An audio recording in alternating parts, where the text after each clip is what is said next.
ಮಾಡುವಾಗ ಬರೀ ನಮ್ಮ ನೆಗೆಟಿವಿಟಿ ಮಾತ್ರ ಹೇಳ್ತಾ ಇರ್ತಾರೆ.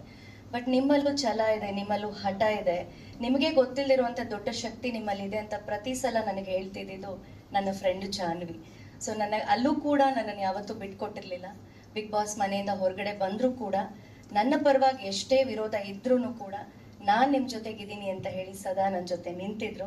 ಹಾಗಾಗಿ ಇವತ್ತು ಅವರ ಸುಂದರವಾದಂಥ ಕ್ಷಣ, ಸುಂದರವಾದಂಥ ಒಂದು ಈ ದಿನ ಏನು ಯುವ ಸರ್ಕಾರ ಸಿನಿಮಾ ಟೀಸರ್ ಇವತ್ತು ಲಾಂಚ್ ಆಗ್ತಿದೆ. ನಂಗೆ ತುಂಬಾನೇ ಖುಷಿ ಈ ಒಂದು ಕಾರ್ಯಕ್ರಮದಲ್ಲಿ ನಾನು ಭಾಗಿಯಾಗ್ತಾ ಇರೋದು. ಸೊ ನನ್ನನ್ನು ಕೂಡ ಆಹ್ವಾನ ಮಾಡಿ ಇಂಥ ಎಲ್ಲ ಮಹನೀಯರ ಜೊತೆಯಲ್ಲಿ ನನಗೂ ವೇದಿಕೆಯನ್ನು ಹಂಚ್ಕೊಳ್ಳೋಕೆ ಒಂದು ಅವಕಾಶ ಕೊಟ್ಟರು. ಸೊ ಇಡೀ ತಂಡಕ್ಕೆ ಎಲ್ರಿಗೂ ಕೂಡ ಒಳ್ಳೇದಾಗ್ಲಿ, ಆಲ್ ದ ಬೆಸ್ಟ್. ನಮ್ಮ ಕನ್ನಡ ಸಿನಿಮಾಗಳು, ಕನ್ನಡ ಕಲಾವಿದರು, ತಂತ್ರಜ್ಞರು ಬೆಳಿಬೇಕು. ಸೊ ಅದೆಲ್ಲ ನಮ್ಮ ಕೈಯಲ್ಲೂ ಕೂಡ ಇರುತ್ತೆ, ಬೆಳೆಸುವಂಥದ್ದು ನಿಮ್ಮ ಕೈಯಲ್ಲಿರುತ್ತೆ. ಎಲ್ಲ ಮಾಧ್ಯಮದ ಮಿತ್ರರು, ಮಾಧ್ಯಮದ ಹಿರಿಯರು, ಗಣ್ಯರು ಎಲ್ಲವೂ ನಿಮ್ಮ ಕೈಯಲ್ಲಿರುತ್ತೆ. ಈ ಸಿನಿಮಾ ಮೇಲೆ ತಮ್ಮೆಲ್ಲರ ಪ್ರೀತಿ ಇರಲಿ, ವಿಶೇಷವಾಗಿ ನನ್ನ ಸ್ನೇಹಿತೆ ಜಾನು ಮೇಲೆ ಇರಲಿ ಅಂತ ನಾನು ಕೇಳ್ಕೊತೀನಿ. All the very best. Thank you.